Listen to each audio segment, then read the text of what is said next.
athletics director you are.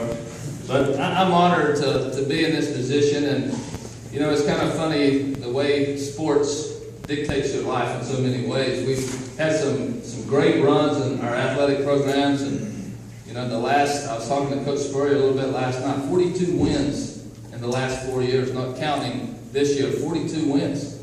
And you know, that's a lot by any standards. And according to where you're sitting, we could have 7 wins by this point, or 8 wins. Had things fallen a little bit different in the fourth quarter. Certainly we're in a position to win a lot of games, and you know, you go woulda, coulda, shoulda, and the armchair quarterback, and you get frustrated. But then you look back, you know, 11 wins, 11 wins, 11 wins. We won some games in the fourth quarter. So it's you know, sometimes things shake out a little bit different way, and you know, I've always been told, my dad told me when I was a kid playing football, baseball, and basketball, sometimes I'd come home after a frustrating day and he said, just keep plugging, it's going to even out. And fortunately or unfortunately, sometimes it does even out. And you like to stay on top as much as you can, but you don't stay there forever. And you know, I believe in Coach Spurrier, I believe in our football program, our assistant coaches and our players, and they're disappointed and frustrated because we have been in some golden opportunities, but we got 3 left. And we're off this weekend, we're down in Florida next week, then we're home to South Alabama, and then we play Clemson in the finale. And certainly, much like Coach here, we'd love to be in that 6-win category so we get a chance to play at the end of the year. But we do have some fantastic young men in our program like A.J. Can and Dylan Thompson and a lot of other guys that have worked hard, and I'm hoping that some good things will happen for them down the stretch here. I do want to share with you some things about some other sports we got going on. Our women's golf team is ranked #1 in the country right now. Pretty good. And they've won 2 or 3 tournaments this fall. Our women's basketball team, they've only played an exhibition game to this point, but they're #2 in the country. Our women's equestrian team, #3 in the country. Our women's soccer team, #17 in the country. And they won last night the first round of the SEC tournament against Missouri. I think that they're playing down in Orange Beach, Alabama, Orange Coast, down that way. And our men's golf team is in the top 10 as well. We've got a lot of sports doing particularly well. I went out to watch Coach Staley's team last Sunday in an exhibition game against Coker. Now, she won the SEC championship last year. She won the regular season in the SEC, which is a very difficult task to do. Well, she's been picked to win it again. And she's been picked to have the player of the year in Tiffany Mitchell. And Tiffany's picked to be on the first team, Alicia Welch on the first team. And it doesn't count the recruiting classes she has. I was sitting on the front row across from the bench last Sunday afternoon when we were playing Coker at an exhibition, and I started counting starters. She's probably good enough to finish first and second in the SEC. I've never seen so many players on one team, and they're so talented. They're fun to watch. We sold over 7,000 tickets now for women's basketball. So, you know, and you know the thing about Coach Staley, I've known her for a long, long time. I watched her play in the ACC when she was a player. I watched her in the WNBA. I was actually in the Olympics 2 times. She was in the Olympics 3 times, and we crossed paths. She was a flag bearer in one of the Olympic Games, and she's got 3 gold medals. She's kind of been there, done that across the board, and she'll tell you flat out, I'm going to win a national championship. I used to hope that I was going to win one, but I didn't say it too loud. And she says I'm going to win one, and I'm not going to argue with her. But we do have some fantastic programs. We've got 21 sports, we got 12 women's sports, and 9 men's sports. And much like Coach Pugh said, it's important that we compete at the highest level in all of those sports. I know sometimes you have football, and then you got maybe basketball, some baseball gets some attention, but they're all important to me. I want to provide opportunities and resources for all of our student athletes to compete at the highest level. You have to make an investment. It's not an easy thing to do, and I just met my colleague, Mr. Bryant here, he's on his honeymoon right now. He's got plenty of wins in football, but it's a challenge. It's a challenge in the world that we live in.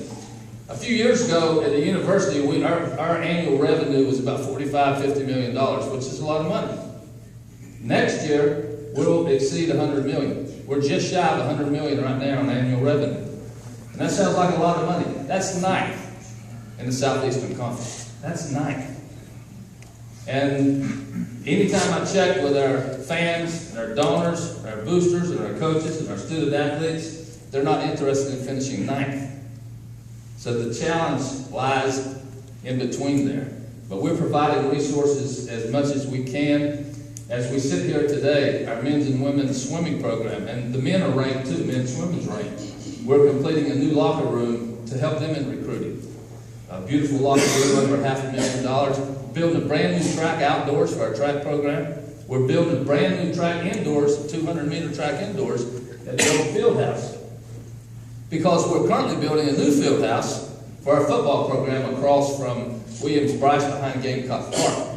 That is coming out of the ground now, will be completed sometime in May. Got 2 new practice fields for football. We're building a brand new locker room, as we sit here today, for our men's and women's tennis program. We put 2 basketball courts in the old Carolina Coliseum to assist our men's and women's program in practice opportunities. So they don't have to practice at 6 o'clock in the morning to avoid running into each other. We're trying to improve our facilities in every way possible to give our student athletes the optimal opportunities that anybody would have across the country. And it takes tremendous donors and boosters to help get us there, and it takes tremendous athletes to finish in the upper echelon of the conference. But some wonderful things have happened at our university. We've been successful in a lot of sports, and I believe that it's a direct correlation of the people that you have, the investment they make, but the investment that they receive as well. Our Academic Enrichment Center is second to none. 15 straight semesters, our student athletes have achieved a 3.0 or better. That's tops in the Southeastern Conference. That's every semester I hold my breath that we're going to be able to get a 3.0.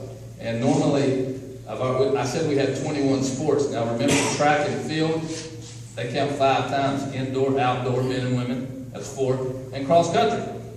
So it's a lot across the board. So of those 17 teams, normally 15 of them, or 16 will be above a 3.0. So they're achieving off the court, off the field, out of the pool. They're achieving academically, and we're achieving athletically. And I couldn't be more delighted about the position we're in. The last couple of days, I know that most of you have seen the Marcus Lattimore retirement. It's in many ways it's sad that you see a young man like Marcus, who was a face of our football program. He was the face of high school seniors in the state of South Carolina when he was at Burns. He is everything that you read about or you see on television. He's every bit of that and more. So as we're all disappointed that he's not going to be able to realize an NFL career, he has a great future. And the reason he has a great future is because he's always done things the right way. He's got a strong faith, he's got a strong family, he was committed, he was dedicated. At a young age, it was very impressive as to the way he carried himself. I got a chance to speak to him a couple of nights ago. He was still out in California, and I was in the upstate, and I was coming back down the interstate, and I said, I got to ring out Marcus and see if he's got time for me. And sure enough, he answered, and we chatted up a little bit, and he sounded great. I think he sounded great because he got to a point that he was comfortable with closure. That, okay, I've rehabbed, I've done everything I can, it's not working anymore, it's time to close this book and take on a new chapter. So he was a public health major, so it looks like he's going to be back on campus in January to finish his degree. And remember, he left after 3 years, so he's got a little bit of work to do, but he's going to have tremendous opportunities because he positioned himself, not because he was a great football player, because he was a great person and he handled himself the right way. So we'll probably be fighting for his services between the president's office and my office and Coach Spurrier and other business leaders in the community. He's that kind of young man. So as we're disappointed that we're not going to get to watch him run in the NFL, he's going to be a tremendous asset for the state of South Carolina when he comes back. So I know that you share with me in wishing that young man well. He's done it the right way. Before I take any questions, I do want to address one issue that many of you probably have read about or heard something on television and don't quite know where it's going. I would be in your category as well. And that's the evolution of athletics at the university level. When you talk about the new governance, the new autonomy, the Big 65, the 5 major conferences, the rules are changing, image, name, and likeness, and athletes getting paid or not getting paid. I don't know where it's all going to end up necessarily. I'll say this. I don't think that our model is broken in college athletics. I think it's a great model. I think it's a position, whether you're playing women's basketball or you're playing football for Coach Pugh, you have an opportunity to enjoy a sport beyond high school. And if you're really, really good, maybe beyond the college level. But you get an opportunity to play. You're an amateur, and you pursue your degree. And in many cases, you don't have any bills when you leave, or very few bills. That's a great opportunity. So I don't think our model is extinct. Is it okay to make changes? Yeah, I'm a supporter. I think that if we can enhance the resources for our student athletes, we should do so. Should it be significant? That's probably where I would pull back a little bit. But healthcare, I think it should be greater than it is. Now, I think we take care of our student athletes, but I think we need to get to a point that we go beyond. We go beyond their undergraduate days. Maybe it's an additional 2 or 3 years. Maybe it's 5 or 6 years, where an injury might have happened in college, and we have an opportunity to continue to take care of them, to make sure they're really okay if they had been injured while competing in a sport. The cost of attendance. You hear about the scholarship and the real cost. For those of you that have sent young people to school, it's real. It's tuition fees, room and books, and board, and then there's other costs. And that's what we're talking about, the difference. So back in the day, when athletes used to get $15 a month for laundry money, that's kind of what we're talking about. Of course, it'll be more than $15, but we'll be able to maybe help our athletes out and give them cost of attendance. I don't like it when people say you're going to pay your athletes or even give them a stipend. It's more cost of attendance. It's more than just paying your bills. You have to have a little bit more money, especially when you don't have an opportunity to have a job. Being a college athlete is extremely time consuming. Our athletes are on campus, regardless of the sport, about 11 months a year now. It's a time commitment. It's training. It's dedication. It's an investment like never before. I mean, remember back in the day, players used to get jobs in the summertime.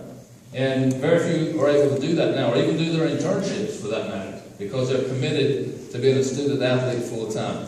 But it is evolving, and I think it's okay. I don't think our model is broken. I think when we can reach out and do more for our student athletes, and we don't commit a violation because we have a bagel with peanut butter and jelly on it, that shouldn't be a violation. Well, that was 2 years ago. So now those kind of rules have been taken off the table. I mean, we have a nutrition station in our football locker room now. The guys can refuel after they do their weight workouts. It has evolved in so many ways, and I think it is really good. Should we pay athletes for name, image, and likeness or television? It's very difficult.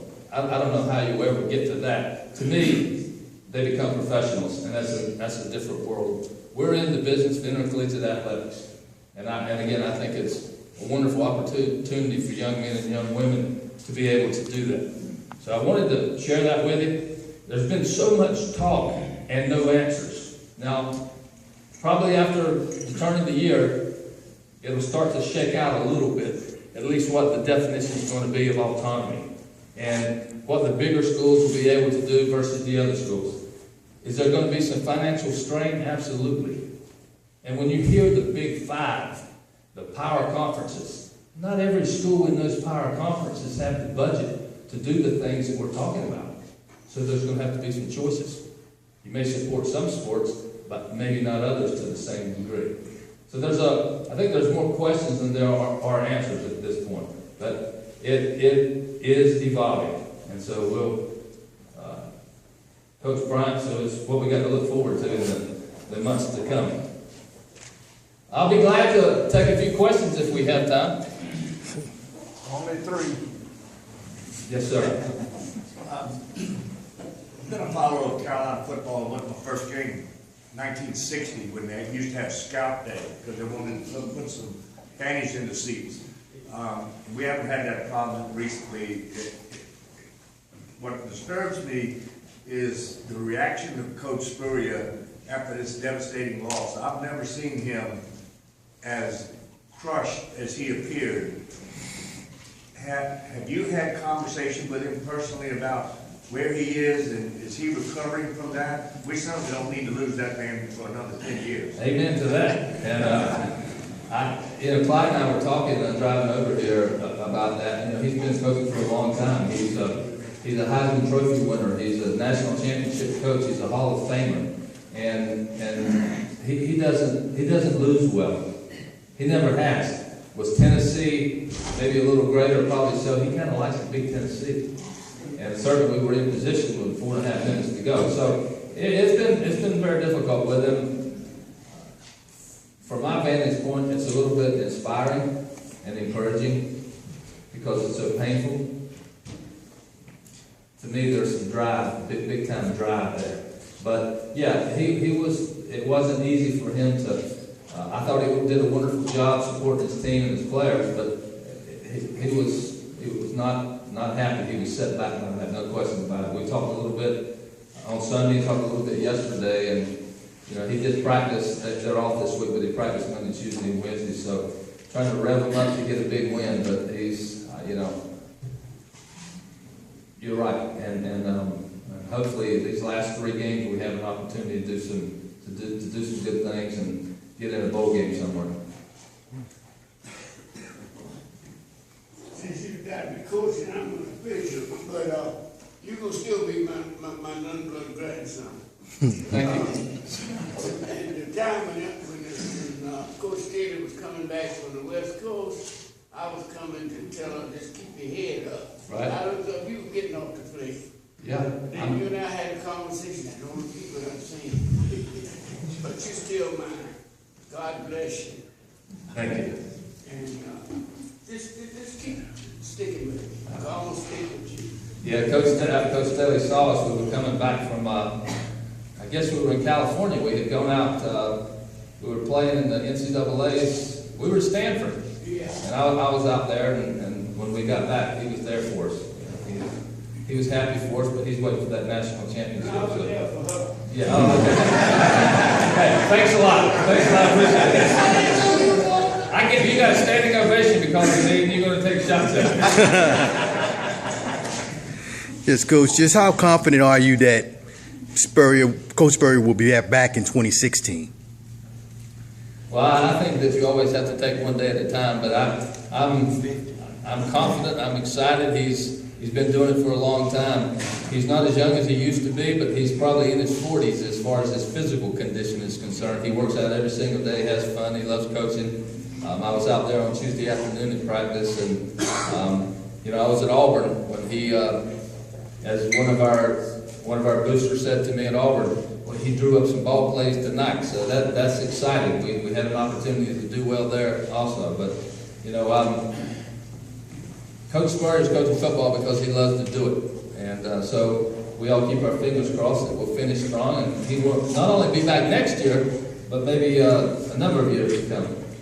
Yes, sir. What about the playoffs? Do you see an expansion from 4 teams to at least 8 teams with the opportunity to have 4 bowl games perhaps that could complement that number? I don't know. The question was about the playoff of 4. Maybe will it become a playoff of 8? I don't know that you can do that. Maybe we can, but there's only so many weeks in a year. I think the championship game this year is January 12th. So you're really starting to spread it out a little bit. You got academics to deal with, and I don't know. I think the 4 teams is going to be interesting. Remember, there's like 6 major bowls, and 4 of them, become. Well, 4 teams become playoff semifinals, and then you got the finals this year in Arlington, I believe it is. But I don't know that we can expand more than that. Maybe so. I know there's always talk, and we'll see how this goes. But I'm watching it unfold, and Dan Radicotes, the AD at Clemson, is on the committee. They're going to have difficulty with that 4th team. I think the top 3 are going to shake out, but then the number 4 team could be number 6. The number 6 could be number 4. So it's going to be interesting. But I'm kind of excited about how it will shake out. And their charge is to pick the best teams. Period. Pick the best teams. So there's going to be some controversy, but we'll see how it goes. I don't know. I mean, as I stand here today, I think going to 8 teams in the playoff. I don't know that you can get that many in. As a Clemson fan, greatest respect for Coach Spurrier, and we wish him well. If he chooses to leave early, it wouldn't hurt our feelings at all.